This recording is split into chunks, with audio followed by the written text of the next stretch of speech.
Now we saw from the previous example that our couple is actually a vector, and therefore we can express it in terms of the sum of its x, y, and z components.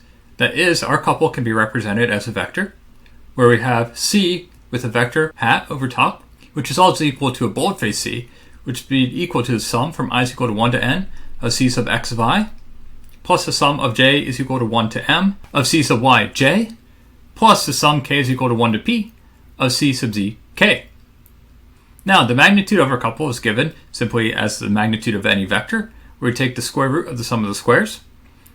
And just like moments, the angles between our resultant couple and our principal axes is given as follows. To evaluate couples in 3 dimensions, we'll just look at the following example. We have two couples acting on a body as shown below. We want to determine the magnitude of the resultant couple, as well as the principal angles of the resultant couple. Now that we see in this picture, we have an 8 kilonewton force acting in the positive y direction at C, and an 8 kilonewton force acting in the negative y direction at B. These two forces are equal in magnitude, opposite in direction, and form a plane.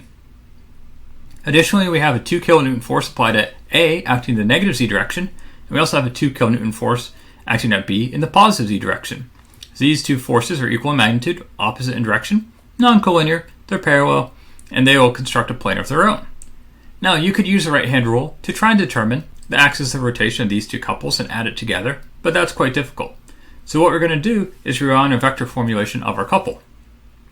If we're going to consider our 8.00 kilonewton forces first, we're going to define our position vector going from point C to B as follows. RBC is going to be equal to 2.50 meters in the x direction, 0 meters in the y direction, and 1.25 meters in the z direction. That is, we can draw a vector from point C to B, and this would indicate our perpendicular distance between these two forces. Then we'll cross this position vector with either force. Now it doesn't matter which force you cross this with, for when we take the magnitude, we're going to get the same result. Therefore, our couple, due to our 8 kilonewton load, is equal to the determinant of the following. I hat, j hat, k hat populate our first row, our position vector, RBC, populates our second row, and our force vector populates our third row. And in this example, we selected the 8 kilonewton force acting in the positive y direction. Therefore, our couple is equal to minus 10.0, 0.00, and 20.0 kilonewton meters. Now, since couples are additive, we're also going to determine the couple of force due to our 2 kilonewton applied forces. And to do this, we're going to construct a position vector from A to B. This position vector, RBA, would be described as 2.50 meters in the x direction, 1.25 meters in the y direction, and 0.00 meters in the z direction. Now, if we cross this with either force vector, and in this instance we're going to take the force vector at point B, where we have 2 kilonewtons in the positive z direction, our couple, due to our 2 kilonewton force, is equal to the determinant of the following array, where we have I hat, j hat, k hat populate our first row, our position vector 2.50 meters, 1.25 meters, and 0.00 meters populates the second row, and our force vector of 0.00 kilonewtons, 0.00 kilonewtons, and 2.00 kilonewtons populates the third row. Therefore, our couple of force is equal to 2.50 minus 5.00 and 0.00 kilonewton meters.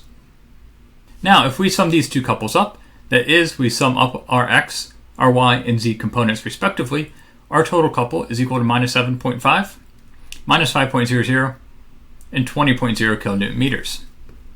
We can determine the magnitude by taking the magnitude of this vector, where we'd have the square root of the sum of the squares.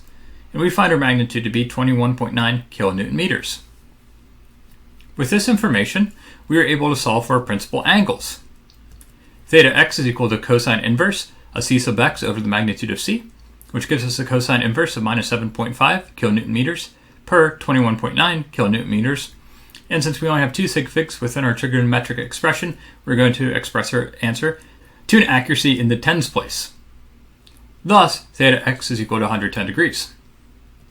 Theta y is a cosine inverse of c sub y per the magnitude of c. Thus, we'd have 25.0 kilonewton meters per 21.9 kilonewton meters. And theta sub y is equal to 30 degrees. Lastly, theta sub z would be the cosine inverse of c sub z per the magnitude of c. We have the cosine inverse of 20.0 kilonewton meters per 21.9 kilonewton meters, which is equal to 24 degrees.